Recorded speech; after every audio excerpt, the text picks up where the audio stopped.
Hi, my name is Mark Brosens. I'm a producer on TVO's The Agenda with Steve Paikin, and today I'm going to be talking about the latest wave of Irish immigrants to Canada. To help me with that, on my left I'm joined by Niamh Barrett, and I'm also joined by Rachel Mahan and Grace Morgan. So, Rachel, we'll start with you because I butchered your name. You can pronounce it properly for us, and after you do that, if you could please help us understand how long ago you left Ireland and why you left. Okay, so my last name is actually pronounced Mahon, but everyone in Canada says Mahone, so I've got pretty used to it, so it's okay. I Yeah. won't hold it against you. I've been in Toronto for 3 years now, and I graduated in 2009. So I actually stayed in Ireland for a year, and I tried to give it the best go that I could. I had studied media broadcasting in Ireland and was just looking to get a foot in the door, get some internships, some experience.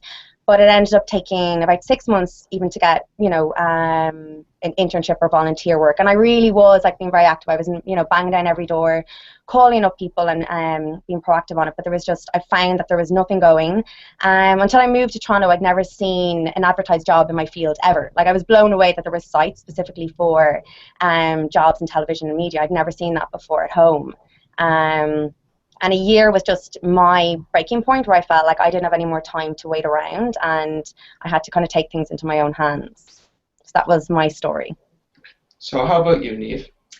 Um, Same there as Rachel. I took a year out after I finished college before I came here, but I decided, just after I finished college that I was going to come here. So I was working in a bar, just saving as much as I could, and then me and my boyfriend came over here about 2 months ago.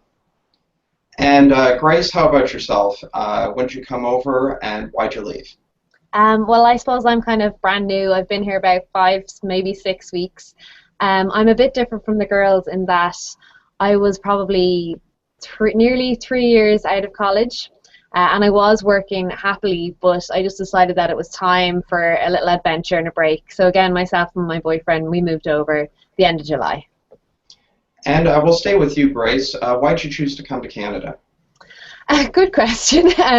I'd heard great things like back home, there seems at the moment to be an increase of people headed this way to Toronto and to Vancouver. And I suppose with the visa situation, it's one of the visas that's kind of more gettable for if you're Irish. So there's like Canada, Australia, and New Zealand. And I kind of thought, well, Canada doesn't seem as far away, and if I want to get home for whatever reason, it's kind of more doable, I felt, than Australia or New Zealand. So we just decided Toronto would be the place I would love to start working in post-production, and it seemed that there was a good industry over here for that for me, so that was why I was kind of swayed to come to Toronto. And Rachel, from what I understand, Australia used to be the go-to location for the Irish who are leaving. So can you tell us a bit about why the Irish stopped going to Australia and decided to switch over to Canada? Well, personally, when I made the decision to move over to Canada, I think it wasn't really, I guess it wasn't in people's sights. It wasn't as desirable. Everyone was kind of, they were thinking about Australia and the beaches and the weather, and maybe they didn't know as much about Toronto. But I've definitely seen a huge increase in the amount of people who are coming over. I have 2 friends who are heading over shortly from college, and I think Toronto is in people's sights now. It's on the map, and as Niamh said, there's better visas and better, knowledge of what the city has to offer. And I think the girls strike a really good point that it's very hard when you're in Australia. You can be away from your family for 2 years at a time, whereas I needed to get home recently. A family member passed, and I was able to get home within a week. And it's a direct flight. It's less than 6 hours, and you can be home when you really need to be, which is very comforting. Okay, we'll stay with you, Rachel. So how has your Canadian experience been so far? It's been incredible. It's been phenomenal. I love the city so much. I really have had the most incredible journey. There's no other way to put it. It's been tough. In the beginning, I came over here on my own. As I said, none of my friends were, that interested in coming over to Toronto, and people weren't really thinking about it. And it was very hard to come over on my own. And I think the first few months, they weren't great, and it took 8 or 9 months before I really got to know the city and I really grew to love it. But there's just so much here. The lifestyle is amazing, the opportunities are incredible, and the weather is just incomparable. So to have 4 months of a summer and so much to do and so much available, I love it. every Canadian across the country is not going to understand that weather is tremendous comment. No one is going to believe you on that. But can you walk me through a bit more of why those first 2 months were difficult for you? For me, it was a blind leap of faith. I didn't know one person. I was fresh out of college. I think I wasn't as street smart as I could have been, so I didn't have my finances as organized as they could have been. I was lucky. A friend of my dad's offered me to stay on their couch for literally a few months. They ended up taking me in for 5 months. And if they hadn't extended that, I wouldn't have lasted here. I wouldn't have made it, honestly. So I was really lucky the way things worked out. But I mean, it took me a long time on my own to assimilate to the culture, because even my resume applications, they weren't reading right. They were very Irish, and I didn't realize that people weren't understanding the translations there. So I think it just took me longer to get assimilated to the culture and used to the ways of the city than it would have been if I'd come over with a support system or with friends or new people here. And Neve, how about yourself? How's the Canadian experience gone for you so far? It's definitely been up and down. I'm still unemployed. I just moved into a new place there about 2 days ago. I was subletting down by Queen's Quay, and that was all right, but there's a lot of construction there. So my new place is really, really nice, but we have a few problems. But I love the weather. What are the problems, if you don't mind me asking? There's a few maggots and moths in my kitchen, and myself and my boyfriend, we love to cook, and that's really, really important for us to have a clean kitchen and, clean bathroom, just simple things that you would expect when you move into a new place. So that's been very tough and stressful. But I've joined a football team, a Gaelic football team, St. Mike's. We're pretty good. The girls are amazing, though. It's great to kind of meet other Irish girls over here in the same position as you, so that's a plus. And what type of work would you like to do? At the moment, anything, waitressing, retail. In the long run, maybe something in the youth work area or working with children. I'm not really too sure yet. And Grace, how about yourself? I think I've been very lucky so far. When I'm only here like 5-6 weeks, so we'll see. But I'm loving it at the moment. Myself and my boyfriend found a place that we're really happy with, kind of against all odds for us. We kind of felt, we were like, even if we find a place, the renters market seemed to be so small that we were like, if we found a place we loved, what were the odds of us being chosen over another couple or other people? Because we were going to some like open viewings, and there would be 20 people there with like their folders of documents ready to go and ready to sign, and we were kind of thinking, oh no, will this happen? But we were blessed. We found a place that we really love. And I've been offered a job in the field that I work in, so that's due to start in a couple of weeks. So I have been very lucky, feel like I've landed on my feet so far, so touch wood. So all good so far. And I found that, like Rachel, I mean, I know Rachel from back home, but she's pretty much it here. So I've found that Canadians have been like super helpful with like helping us. We had to go buy a fridge this week, and my neighbours drove us out, out of town a bit to get one and pick up the fridge and drive back, because obviously we don't have a car. And I just feel like Canadians in general have been really helpful with helping us settle in and get to know the place, and it's been good. Have the Irish in Toronto, the new immigrants, are they establishing social networks? Do they hang out together? Do you have any idea on that? Yeah, definitely. I think GAA is such a big, we're like a family almost. So it's September, the biggest month for GAA. So a lot of people are Which is organizing. Gaelic Athletic Association? Yes. Yes. Yeah. Okay. Well done. Yeah, I tried. Okay, go ahead. So all the All-Ireland finals are on each weekend now in September. So we've already been organising where we're going to be meeting up to watch the games, as I'm from Dublin, and Dublin are in the Football All-Ireland final. But I would, well, I'm only new now, but definitely after my trip, I'll be seeing a lot more of the girls, the Irish girls. Well, that's nice. Rachel, how about you? You've been here for a while. Do you have any indication of if the Irish community stays together in Toronto? Yeah, I mean, I think it's a personal thing. I know, like, I mean, I have a ton of Irish friends, and I've one bigger group of Irish friends, and they're all really couples. They all kind of headed over, the girls did with their boyfriends and that. But for me personally, it's kind of got to the stage where most of my friends are all actually Canadian. I don't know if it's a bit of a conscious choice, but I guess I'm considering myself here long term, and I'm aware as well that people kind of come and go. Even on the way here, I had a Facebook message from a friend of mine who's planning to head back home and is having a going away party, and it's I guess because I've been here for such a long duration of time, most of my network and friends are Canadian now, but I do have a solid group of Irish friends as well, which you need, because it's, you know, you need people from home who understand what you're going through as well. And But there's huge networks. Is that the case for you as well, Grace? Well, yeah, I don't really.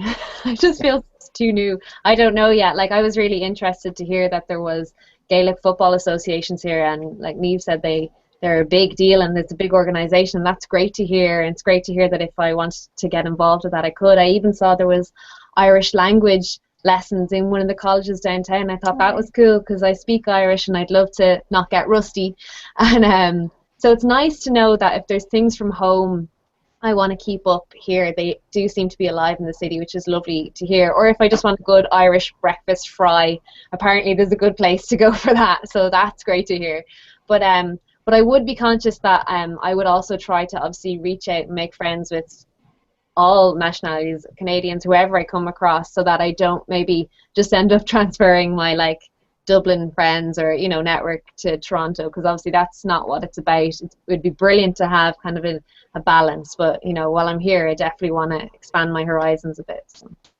And Rachel, I'm going to be going to you on this first. So Okay. There was a Facebook page created called Ireland Abandoners. Yeah. It quickly got 1,000 likes before it was deleted. And Yeah.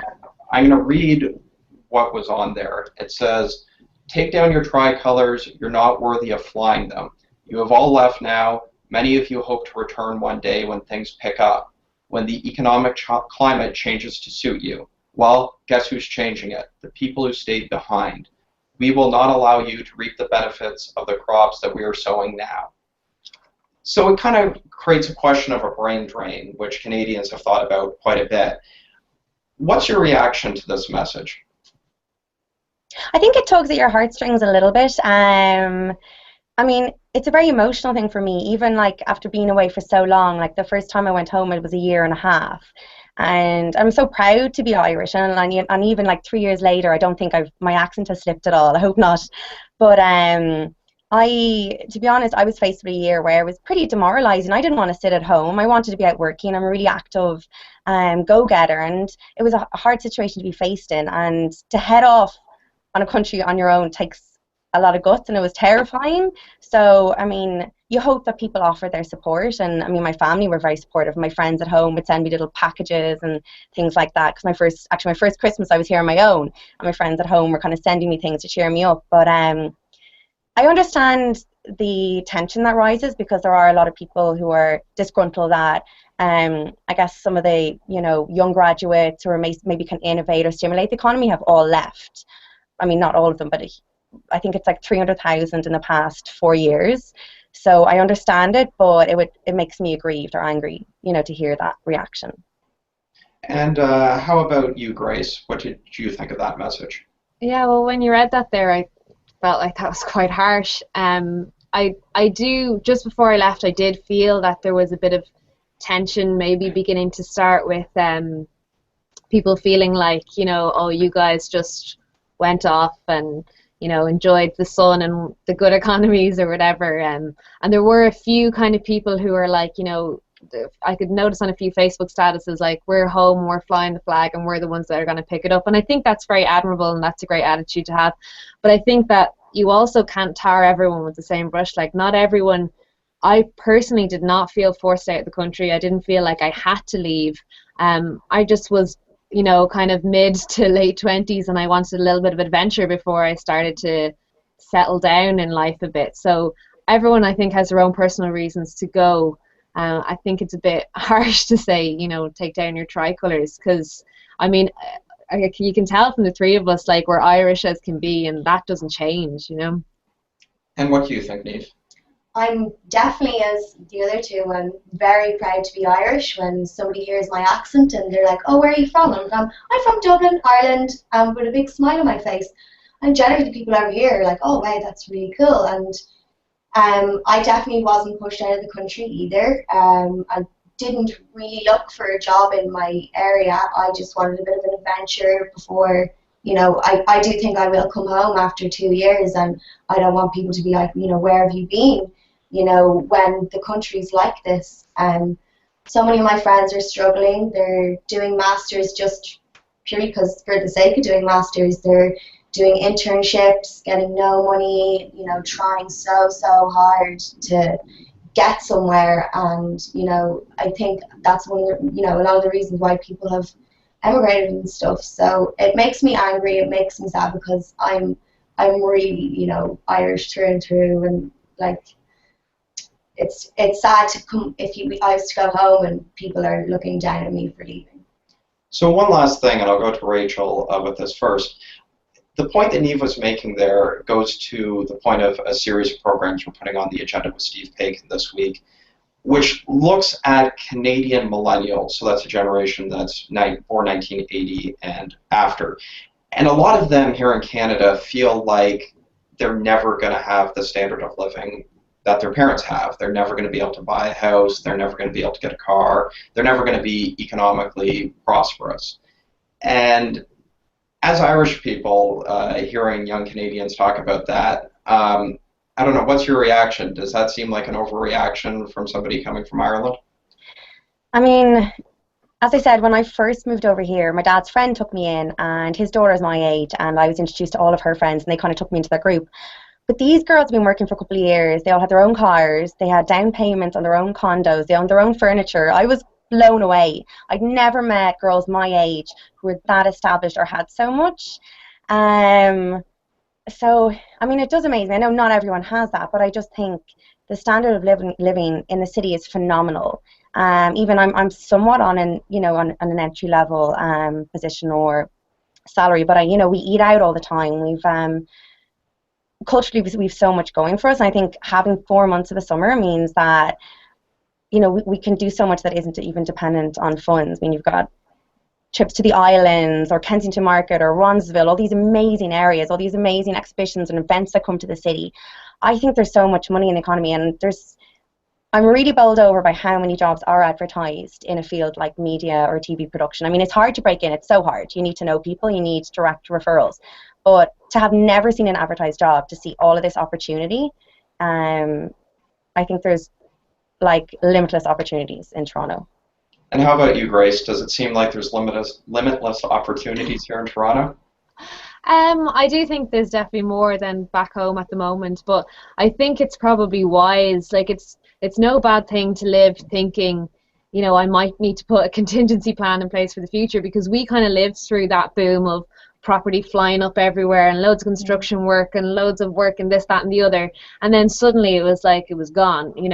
There's buildings at home half finished and there's places being demolished, and it's quite sad to see. So I think it's no bad thing to just kind of think I might have to put something in place for the future. I mean, I don't know, I have the worries at home as well for the future of, will I ever be able to buy a house, or will I ever, I know it's to get ourselves back on our feet back home. There's a lot of tax on, it feels like, everything at the moment. And I do think, how hard will I have to work to kind of get the things that I aspire to in life, like a nice home or a car or whatever, like basic things. But it feels like it might be harder for us now where we are, as opposed to where people would have been 10 years ago when things were booming. So I think it is clever of people in Canada who are kind of enjoying the economy at the moment the way it is. I mean, you guys seem a lot more stable than we are, but I think it's no bad thing to just put a plan in place.